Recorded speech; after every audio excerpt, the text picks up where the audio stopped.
Jai Bhim, Jai Birsa, Jai Jyoti to all of you. Revolutionary greetings.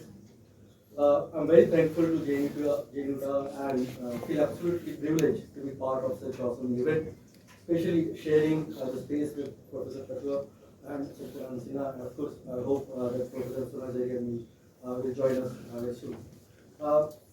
We are celebrating the history of JNU in an extremely brutal time, especially a period when the idea of university has been disturbed, the intellectuals are constantly threatened, and the academic scholarship has to toe the lines of the political establishment.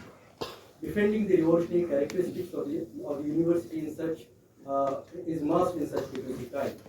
JNU has performed his role in the time of crisis earlier, and I am hopeful that even against the ongoing attacks on higher education, university system, and the critical thinking by the current dispensation, the JNU community is under pledge to carry the battle relentlessly and to defend our intellectual freedom, autonomy, and great revolutionary character that JNU is known for. While saying this, as a mandate of this panel has suggested, let me take this opportunity to think about JNU and its relationship with socially marginalized communities, particularly in the recent past. And the way Professor Sinha also suggested that probably often the SCST OBC communities are seen as what they call a policy subject. And I think that is the larger concern often suggested when we are speaking about social justice policy. Probably I will take a little hair point on that. In yesterday's panel discussion, Professor Robinat Thakur and Purushottam Agarwal gave us a nostalgic trip of JNU's rich past. We witnessed how JNU was truly engaged with critical thinking and revolutionary ideas.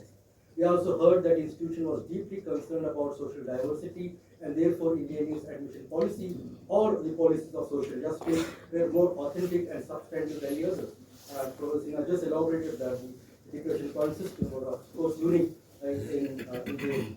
Especially the application of declaration point or the thought to have preparatory classes for the marginalized students.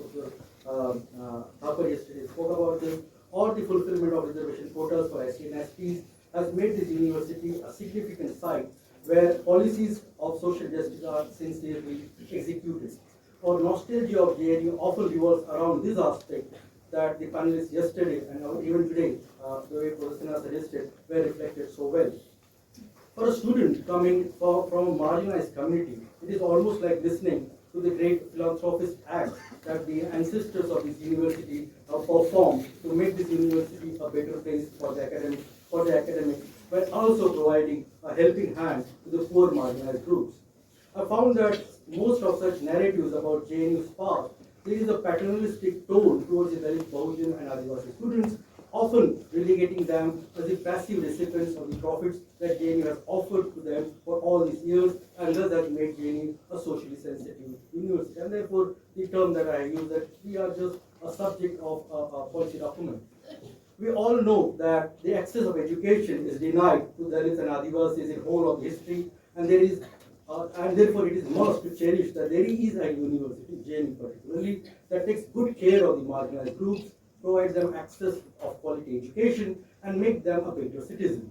Though most of these anecdotes can be valued and celebrated by each of us present here today, I will request you to take a little pause on the same theme. While acknowledging these facts, I want to offer a deeper and critical intervention here, especially to examine the substantive role of the university towards fulfilling the values of social justice. Let me argue that for a very long time, JNU has understood the idea of representation, but not the value of social justice. And let me argue that. This can be substantiated by looking at this panel and the topic given to us. For the organizers of JNU Mosaic, it was prudent to think about social diversity, especially the representation of Dalits, Bahujan, and Adivasi in this fest. About my presence in this mosaic, I am sure that more than me representing JNU today as an idea, I am allowed to share this dais mainly to represent the Dalits and their exclusive perspectives. The others can represent the JNU in general, but a Dalit Adivasi person can only represent his or her social body and particular concern. They can be clubbed under the social justice rubric and thus complete the mosaic. The problem that I wish to raise here is therefore very simple. Is there a possibility to see a Dalit intellectual or Adivasi scholar to cherish JNU's past similarly, the way Professor Thapar or Professor Agarwal has done so well in yesterday's education. I think the answer of this question lies in the answer of this question lies the limits of the problems of JNU's celebrated past. I believe that even to represent the perspective in this phase, there are better scholars and intellectuals around. Professor Gopal Guru, Professor Sunil Thorat, Vivek Kumar, Vaya Saloni, Jyoti Atwal, Pradeep Shinde, etc. could have given a better and intellectually vibrant perspective on JNU's life. But instead, I am standing here in this great gathering mainly to take the box of However, I do not wish to miss the fantastic opportunity. Let me say a few critical things about JNU with an expectation that the audience will appreciate my criticality, freedom, and the diversity of my views. I came to JNU from a very small town called Nagpur in Maharashtra. In our socio-political culture, Shivaji, Jyotiba Phule, and Ambedkar were omnipresent. There was no day when we will not salute Jai Bhim. When I entered in JNU, it was shocking for me that the iconic figures with whom I am so deeply attached are almost alien in this land. The academic culture of the socio-political activism was overtly dominated by left-Marxist ideas and values. So I appreciated the revolutionary and critical methods around which the academic and political sphere were organized, and I overwhelmingly participated in. There was always an apprehension about my own position in this discourse. The political values that I cherished so emotionally at my hometown had very few takers, as I said, Ambedkar or Phule for that matter.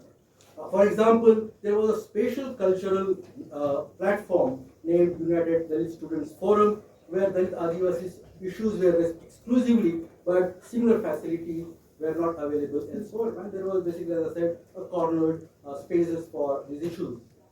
I believe that such anxiety has always burdened the Dalit Adivasi students whenever they enter into the domain, as I said, created and crafted by the social elite. It is a space which we have crafted. We are welcoming you to become part of this domain.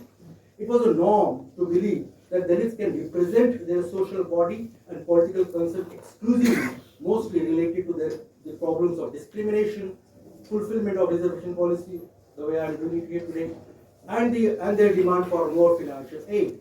Whereas the social elites can comment on greater universal issues, namely the theories of justice, nationalism, imperialism, globalization, secularism, human rights, environment, and so forth. And that division of intellectual labor was visible. However, for a long time, JNU has not pondered about these divisions. I encountered a term called Dalit Marxist and keep on thinking about it. I realized that whatever may be my academic and intellectual credentials, it will not be possible for me to escape my Dalit body. Even if I convince myself about such great escape, probably others will keep on recognizing me as a Dalit. I noticed that JNU allows people to operate with such nuanced vagabond typecast. Many will adore the Dalit identity and promote it without any hesitation, like the activists of UDSF at that part of time. Some will escape it and some will adopt a new nomenclature, like I thought that I am a Marxist activist at that part of time, or even today, some of also adopt what they call the Hindutva Wala Avatar or a Bhakt identity. Probably JNU has not thought enough about the psychological burdens under which the Dalit Adivasi students survive in this campus. As a philanthropist guardians, our JNU ancestors have offered that the institution will provide us some deprivation points, like as I said, policy, reservation policy, remedial process, and there was kind of a large elaboration on this in the last lecture. Free hostels, like fellowships or free hostels, and help us to get a prestigious degree from JNU. I believe that this is a tokenistic procedural approach and lacks the value of social justice. That you are just a part of the frame and hardly have any other value as an interactive class. JNU has a limitation to appreciate the Dalit Adivasi discourse as a representative voice of the institution, or has a heart to suggest that the Dalit Adivasi and Bahujan students, faculty members, and activists can represent the character of JNU similarly the way others have done in the past, like as I said, other one for that matter in yesterday's lecture. Like many other students, the socially marginalized groups have, of course, heavily benefited from the great practices infrastructure facilities, and vibrant intellectual atmosphere. However, we fail to become the leaders, spokespersons, or celebrities of this university. There is a subtle othering of these groups in JNU. Maybe the lack was inside us. However, in that case, it was the moral responsibility of the university to help us in overcoming that lack and make us better intellectuals and scholars. We need to ponder why JNU have not produced tall intellectual leadership among the Dalit Bahujana Adivasi groups, which will not only respected only by its particular caste segments, but can be adored, loved, and trusted by the whole JNU community. For the future of Dalit Adivasi quotient, the Dalit Adivasi quotient needs a different orientation. Alongside pondering about helping and caring about their livelihood, admission in different courses, renewal of remedial and preparatory classes, and scholarship, the current leadership of JNU must also think about celebrating the Dalit Adivasi as intellectuals and leaders and shall not utilize them merely as a token representative in any mosaic. They shall not be dedicated mainly to speak about their particular social and class concerns, but allow them to deliberate on every other issue on which the others are deliberating for all the years.